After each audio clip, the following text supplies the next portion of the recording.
Hello everyone, and welcome back to another video.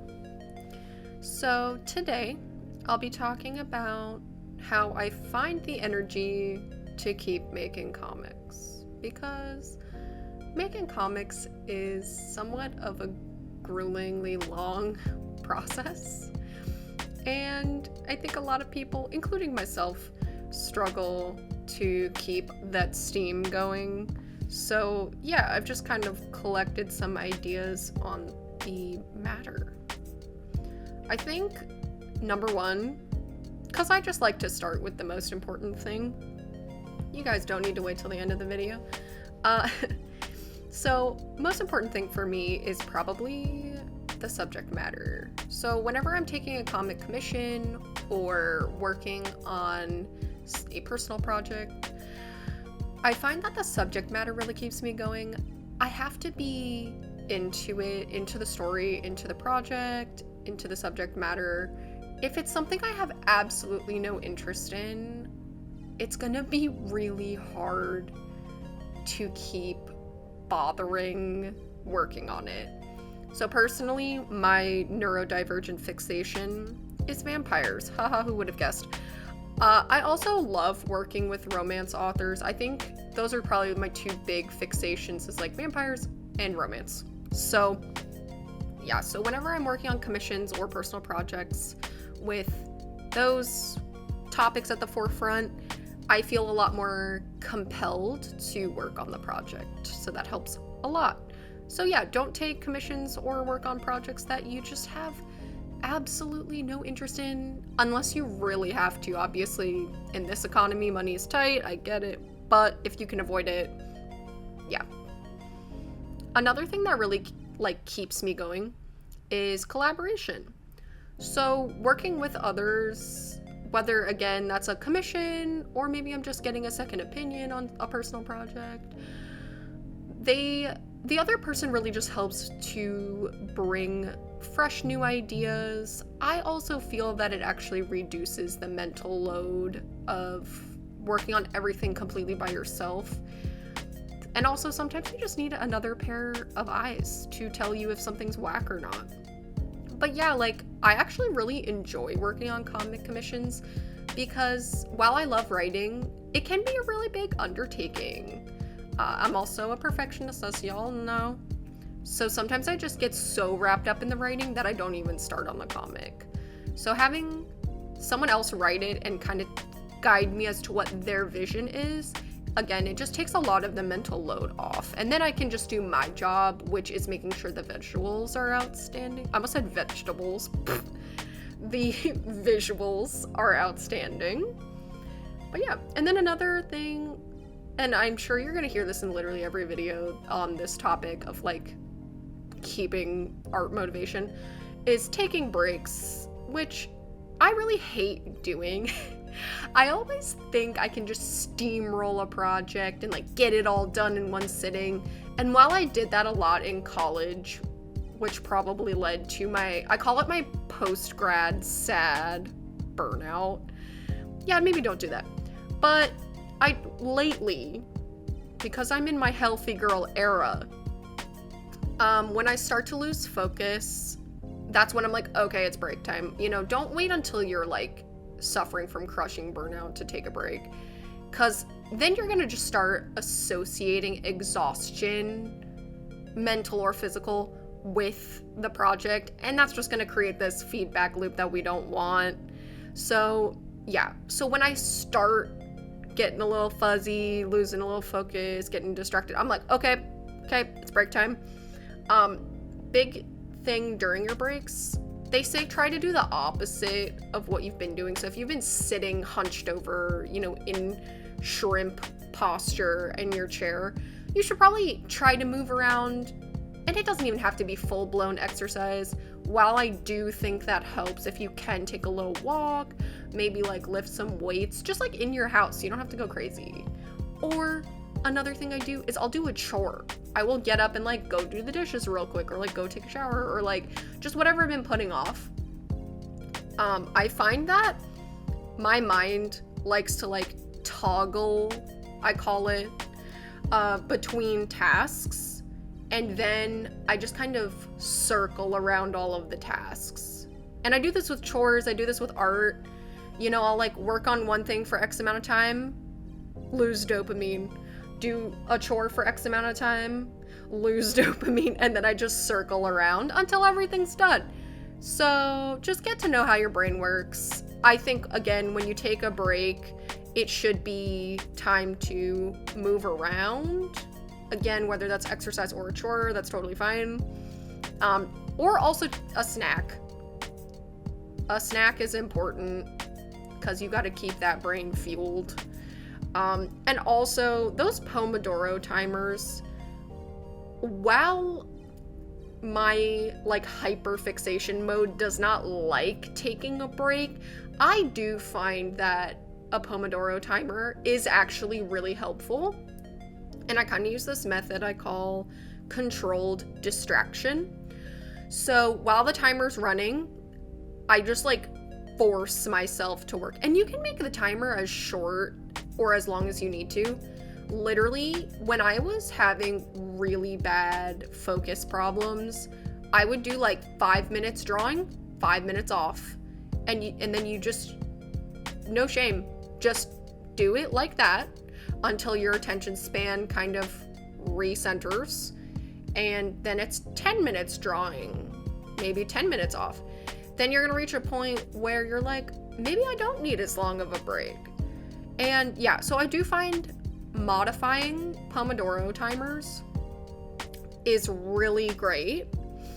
And again, I call it controlled distraction because I'll work, even if it's a short period of time, and then when the timer's done and it's break time, then you can goof around on your phone. Now, some people might get really distracted by that and not start when the other timer starts.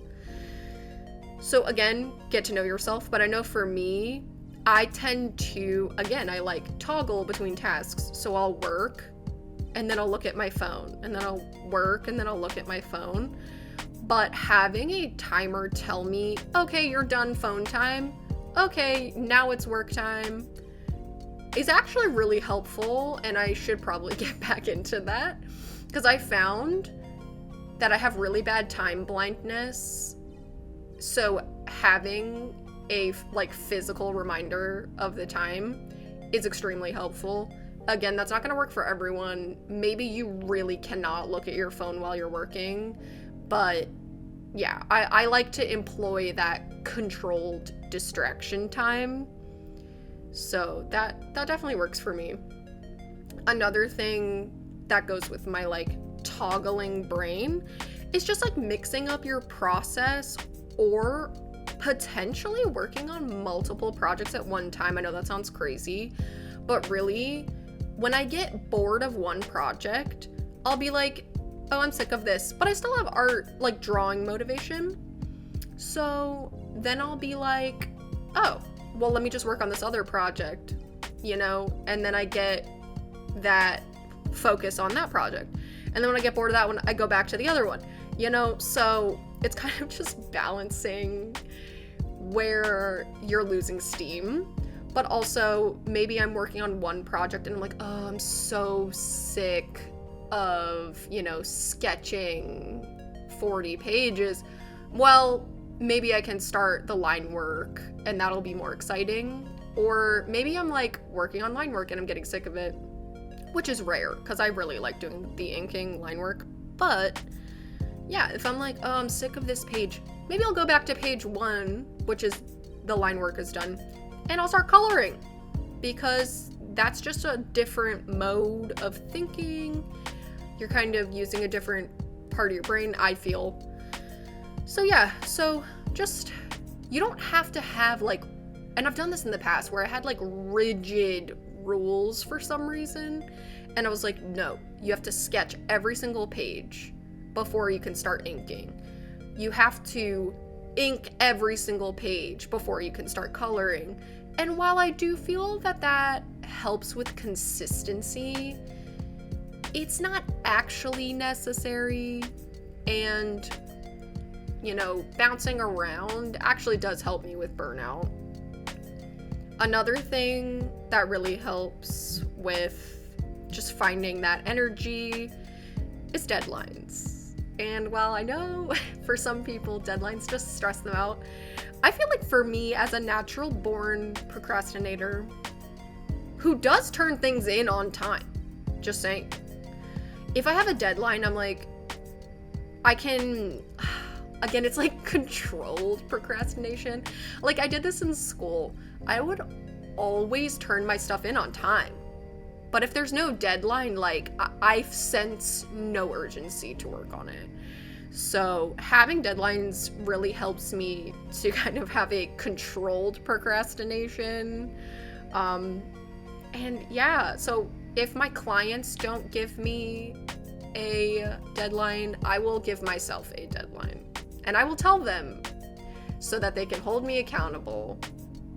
So again, kind of terrifying, but it is what it is. And then another thing, because every aspect of your life ties into every other aspect. So nutrition and sleep are important for your body, which is important for your art. If you're not taking care of yourself, you're going to be exhausted. And if you're exhausted, you're not going to want to work on your projects. So coffee and sugar, which, okay, first of all, sugar is not evil. Carbs are not evil. Your brain needs like 130 grams of carbs a day to function or something. It's like a lot.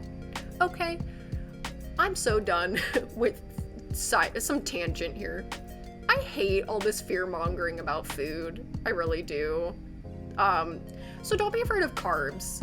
I really genuinely find that working on art and comics and everything, that is a lot of brain power. And I think a lot of people underestimate all of the micro calculations that goes into technical drawing, into the complexities of coloring and rendering, and like, that's a lot of brain power.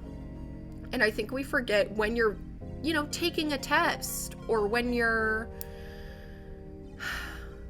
just like doing something that requires a lot of mental calculations, such as art, such as making a comic. You need carbs and sugars. Otherwise, you're just gonna feel so zoned out.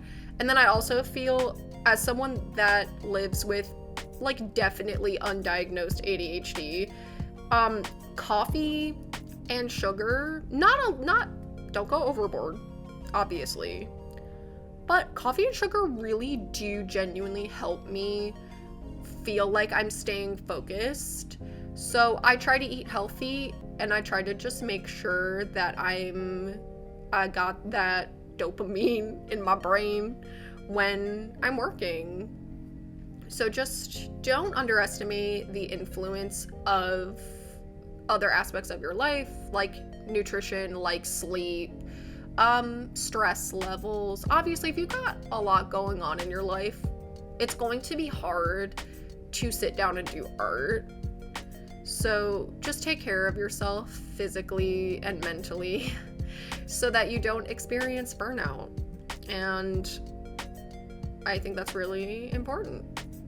So make yourself a cute little coffee and buckle up, because comics are a lot of hard work, a huge time investment, and they can be, I don't want this to sound discouraging, but it can be hard to make money with comics. So you're gonna need a lot of patience with yourself and the projects. I hope these tips were helpful. I hope you enjoyed watching me work. And thank you so much for watching. I will see you in the next video. Toodles.